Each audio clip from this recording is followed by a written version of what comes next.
सर्वेभ्यो नमो नमः। आपके अपने YouTube चैनल स्टडी सर जी में मैं आप सभी का स्वागत करता हूं। आज हम इस वीडियो के माध्यम से NCERT की कक्षा 6ठी की संस्कृत पुस्तक रुचिरा के 8वें पाठ सूक्तिस्तु बकः इस पाठ के श्लोक संख्या 1 और 2 को पढ़ेंगे।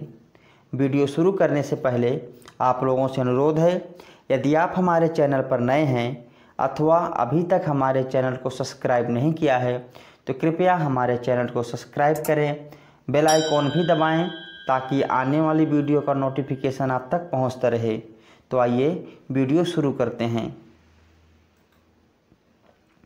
सूक्तिस्तु बकः। सबसे पहले इस पाठ के नाम के अर्थ को जानने का प्रयास करते हैं। सूक्तिस्तु बकः यह जो शब्द है मूलतः 2 शब्दों से मिलकर के बना है, सूक्ति और इस्तबकः। यहाँ पर सूक्ति का अर्थ है अच्छे वचन अथवा सुविचार और इस्तबकः का अर्थ है समूह अथवा गुच्छा। तो इस प्रकार हमारे पाठ का अर्थ हुआ अच्छे वचनों का समूह। आइए सूक्तिस्तु बकः इस पाठ के पहले श्लोक का उच्चारण करते हैं।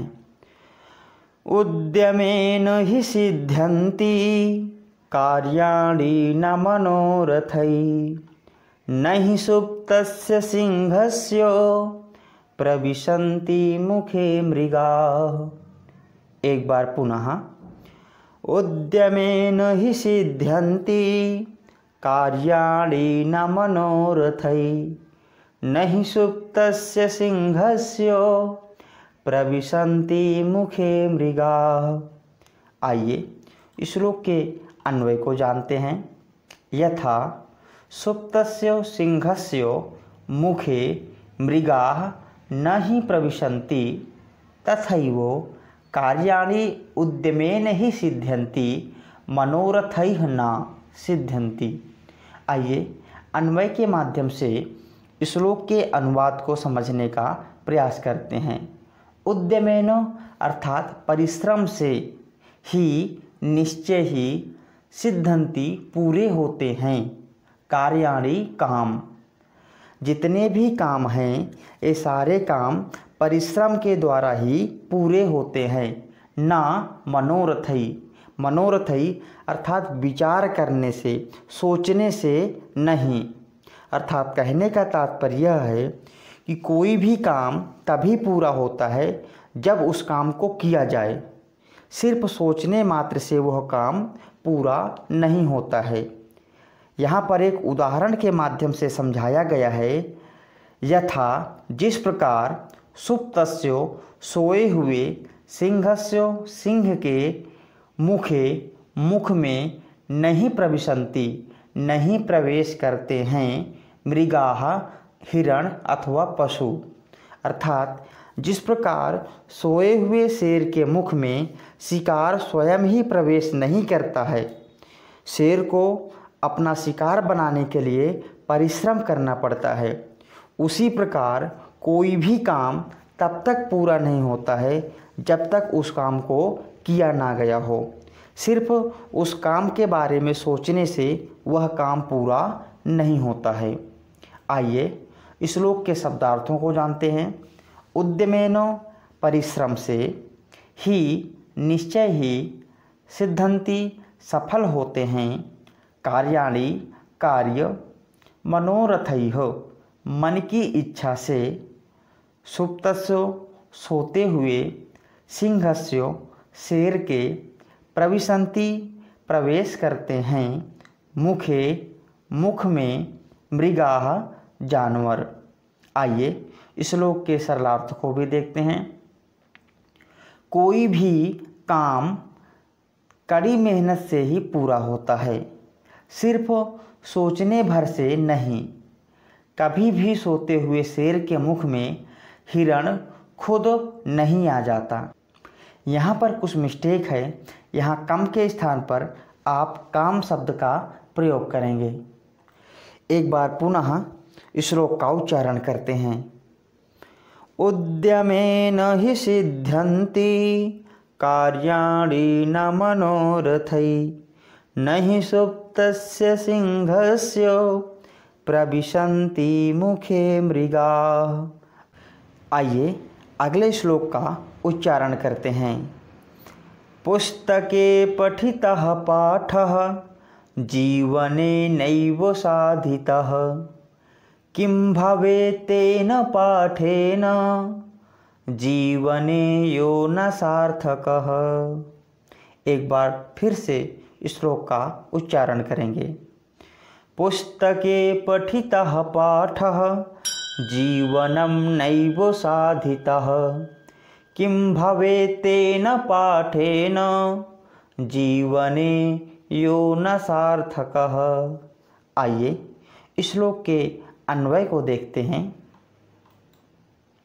यदि पुस्तके पठितः पाठः जीवने न साधितः तर्हि यः पाठः जीवने सार्थकः न अस्ति तेन पाठेन किं भवेत्।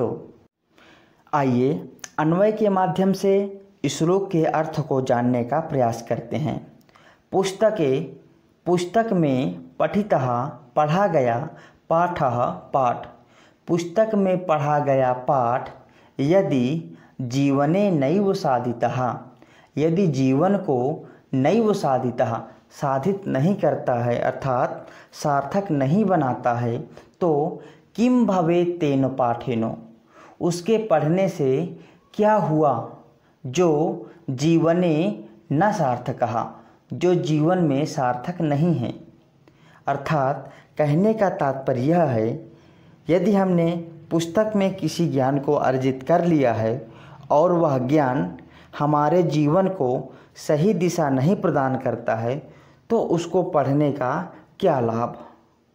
इसलिए पुस्तक में पढ़ा गया ज्ञान जिस ज्ञान को हमने प्राप्त किया है उसको अपना करके हमें अपने जीवन को सार्थक बनाना चाहिए, नहीं तो हमारा पढ़ा हुआ ज्ञान हमारे किसी भी काम का नहीं है। आइए इस श्लोक के शब्दार्थ को देखते हैं। पुस्तके पुस्तक में पठितः पढ़ा गया नैव नहीं साधितः उपयोग किया गया किम भवेत् क्या लाभ यो नः जो नहीं सार्थकः अर्थपूर्ण। आइए श्लोक के सरलार्थ को देखते हैं।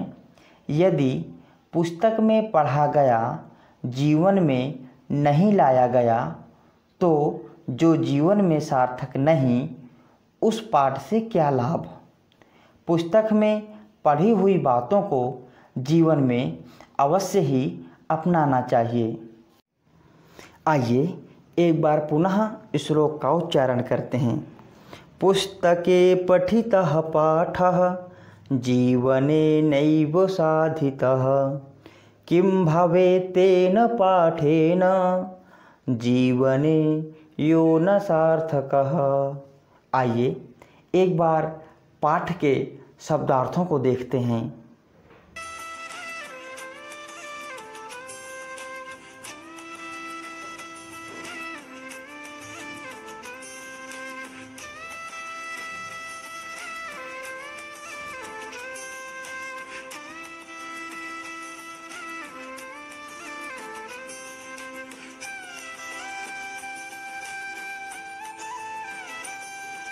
तो इस प्रकार हमने सूक्तिस्तवकः इस पाठ के प्रथम 2 श्लोकों को पढ़ लिया है। आशा करता हूँ आपको वीडियो पसंद आएगी। यदि अभी तक आपने हमारे चैनल को सब्सक्राइब नहीं किया है तो कृपया हमारे चैनल को सब्सक्राइब करें और हमारे चैनल के साथ बने रहिए। वीडियो देखने के लिए बहुत बहुत धन्यवाद।